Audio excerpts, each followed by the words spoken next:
우리가 배워왔던 모든 자율주행 시스템에 관한 서머리와 리뷰하는 시간을 갖도록 하겠습니다. 두 번째 서머리와 리뷰하는 시간에는 ISO 26262에 정의된 내용에 대해서 구체적으로 한번 확인해 보도록 하겠습니다. 왜냐하면 다른 것보다도 가장 중요한 부분이기 때문에 어떤 개발 사이트 혹은 제조 사이트가 아니라 전 부품의 개발하는 시작부터 양산하는 그리고 운반하는 그 모든 과정에 있어서 다 ISO 26262라는 국제 표준이 적용되기 때문이라는 거죠. 그래서 우선 이 ISO 262의 내용을 잠깐 살펴보면요. 1장 부캐버리, 2장 기능 안전에 대한 경영관리 시스템, 3장의 개념에 대한 내용이 나오고요. 4장이 가장 중요하죠. 시스템 레벨, 그러니까 시스템 레벨에서의 하드웨어 제품에 대한 개발하는 시스템에 대한 모든 안전에 관한 항목들이 나옵니다. 특히 5장 같은 경우는 제품의 하드웨어 레벨에서의 안전 규정, 그리고 6장은 소프트웨어 레벨에서의 제품 개발의 규정, 즉 무슨 얘기냐면 미스라 규정이라는 거죠. 프로그램 아무거나 쓰지 말아라, 안전에 국한된 안정적인 코드만 사용해라 라는 그런 뜻입니다. 그리고 7장은 생산 및 제조, 운영, 서비스 관련된 내용이고 8장은 서포팅 프로세스 관련된 겁니다. 그리고 9장이 가장 중요하죠. 또 그래서 ACL에 대한 안전성 분석에 대한 가이드가 되어 있습니다. 그래서 이러한 1장부터 12장까지 모두 12장 물론 모터사이클 부분이겠지만 이러한 것이 결국은 베리피케이션 즉 검증하고 밸리데이션 유효성을 확인하기 위한 것입니다. 이러한 과정을 모두 거쳐야지만 비로소 자동차 부품으로서 탑재될 수 있는 신뢰성 인정을 받게 된다는 거죠. 그만큼 가장 중요한 모든 자동차 부품에 있어서 가장 중요한 항목이다 라고 보시면 되겠습니다. 그리고 우리가 두 번째 또 확인해 볼 거는 이 AC 그 오토모티브 일렉트로닉스 카운실에서 모든 반도체에서부터 시작해서 전자제품에 대한 자격 인증, 퀄리피케이션에 대해서 선언을 해놨습니다. 그래서 모든 전자부품은 하다못해 저항에서 시작해서 아니면 캐패시터에서 시작해서 반도체 SOC까지 모든 전자부품들은 다 이 ACQ100, 101, Q200에 대한 신뢰성 평가 절차를 준수해야지만 비로소 자동차에 적용될 수 있다라는 규정이 있습니다. 그래서 ACQ100은요, 기본적인 마이크로 컨트롤러, 시스템 언어칩, 메모리 같은 집적 회로들을 의미합니다. 그리고 ACQ101 같은 경우는요, 디스크리트 세미컨덕터, 즉 능동소자들을 의미합니다. 능동소자. 그리고 ACQ200 같은 경우는 패시브 컴포넌트, 저항, 캐패시터, 다이오드 등등등을 의미합니다. 그래서 이러한 것이 결국은 신뢰성 평가 절차고요. 이러한 과정을 통해서 부품에 대한 시험 스트레스 가속 시험 조건을 통과가 돼야지만 부품으로서 인정을 받는 겁니다. 자동차 부품으로서.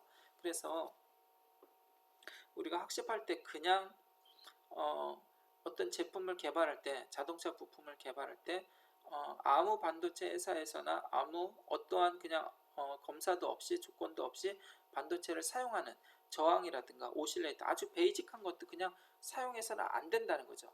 반드시 AEC-Q100, Q101, Q200의 신뢰성 평가 규칙을 준수한, 통과한 부품만이 회로적인 부품으로서 의미가 있는 것입니다. 그래서 굉장히 중요한 부분이죠.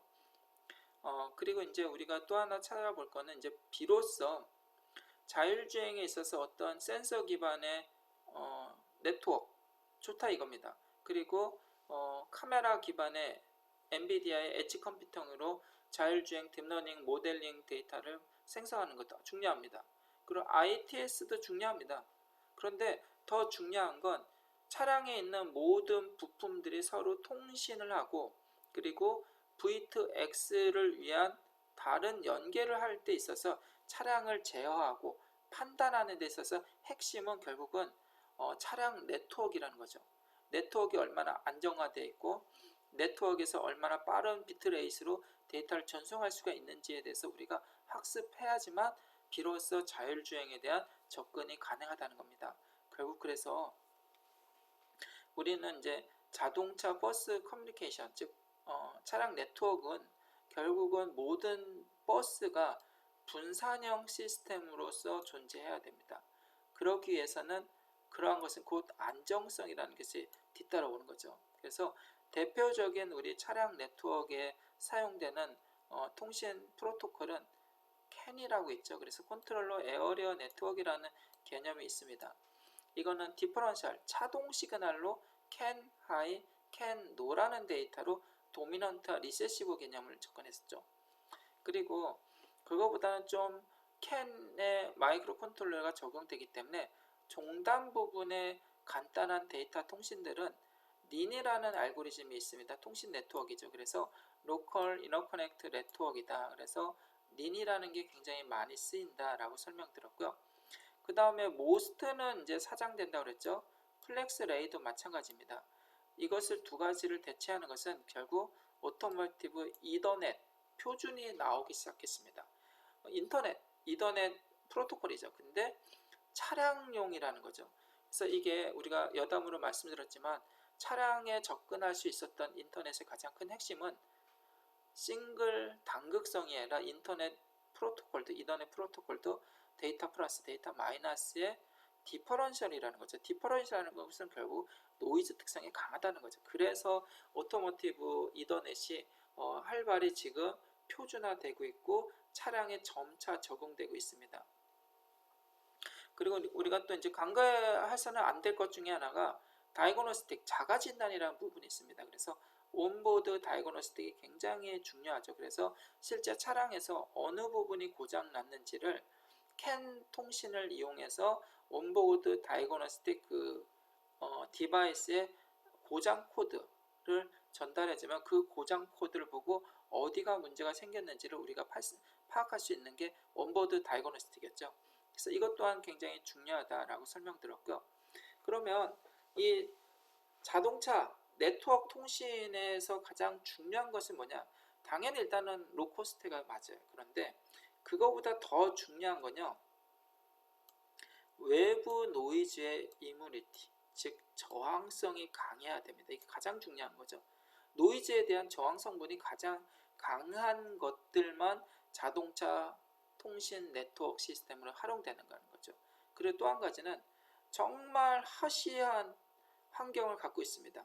그래서 이러한 어려운 환경 속에서도 동작해야 되는 동작 특성을 갖고 있어야 되고요.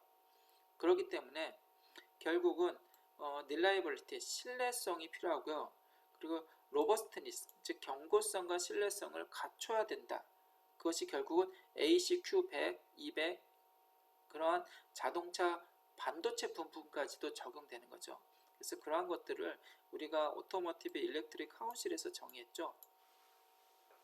그리고 이제 차량에 대한 부품에 대해서도 우리가 좀 기능별 파트를 좀 나눴습니다. 그래서 엔진 컨트롤 유닛, ECU냐, 트랜스미션 컨트롤 유닛이냐, TCU냐, 안티락 브레이킹 시스템이냐, 아니면 ABS냐, 아니면 바디 컨트롤 모드냐, BCM이냐 라고 좀 기능별로 영역을 좀 나눴죠.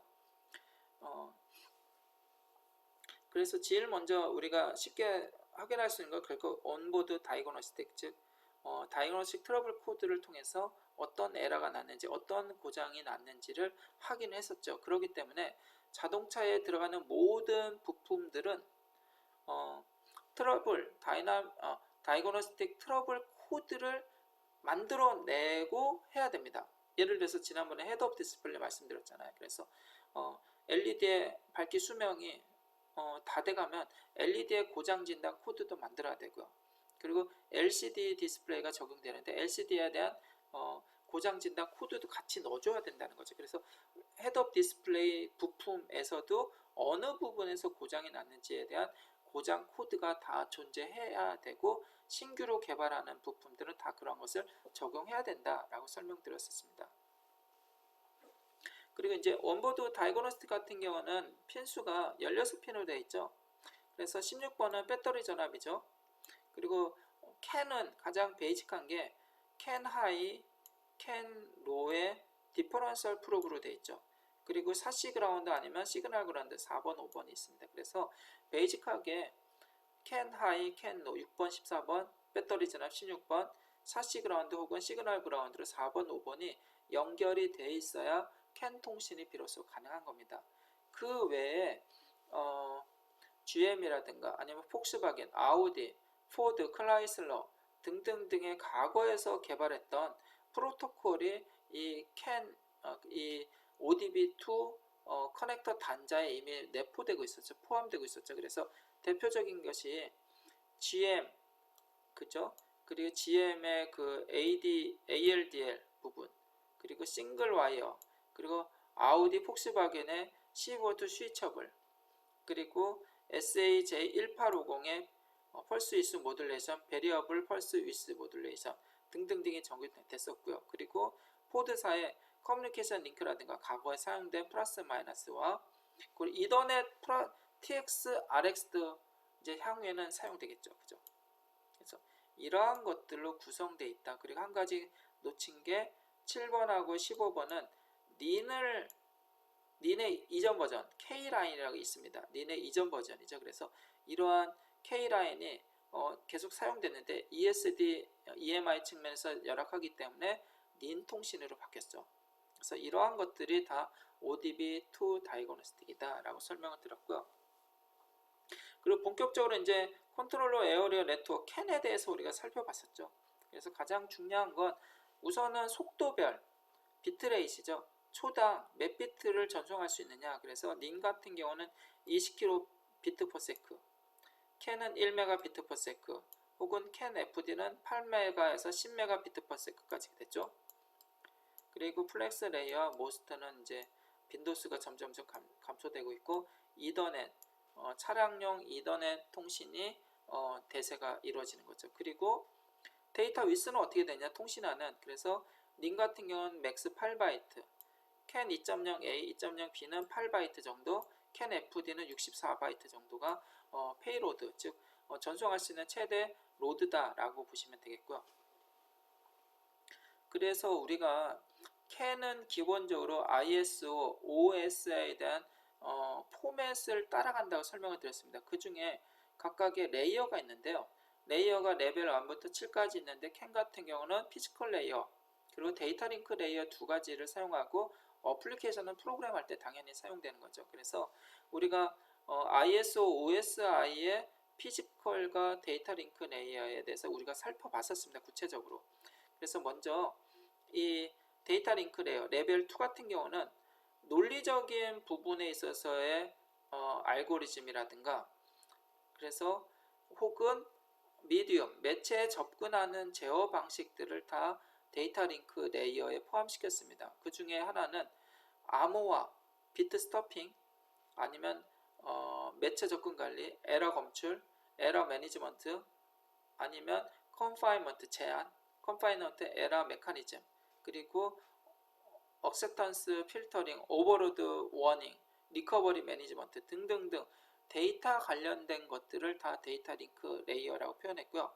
반면에 피지컬 레이어는 말 그대로 전송 매체에 비트를 어떻게 집어넣느냐, 0과 1을 어떻게 구현하느냐, 즉 PLS, 물리적인 시그널링을 어떻게 할 거냐, 비트 타이밍 싱크로나이징을 어떻게 할 거냐, 코딩, 디코딩을 어떻게 할 거고, 비트에서 다양하게 나오는 프로포게이션 딜레이 혹은 타임 퀀텀, 그러한 것들을 어떻게 정의할 것이냐가 결국 물리계층에서 가장 중요한 부분이고, 그리고 거기에는 물리적인 드라이버 혹은 커넥터도 물리계층에 포함된다 라고 설명드렸었습니다. 그래서 캔 같은 경우는 이 ISO, OSI의 결국 데이터 링크 레이어, 피지컬 레이어의 기본적인 컨셉을 그대로 따라가기 때문에 안정성과 신뢰성을 갖고 있다라고 설명을 드렸었습니다.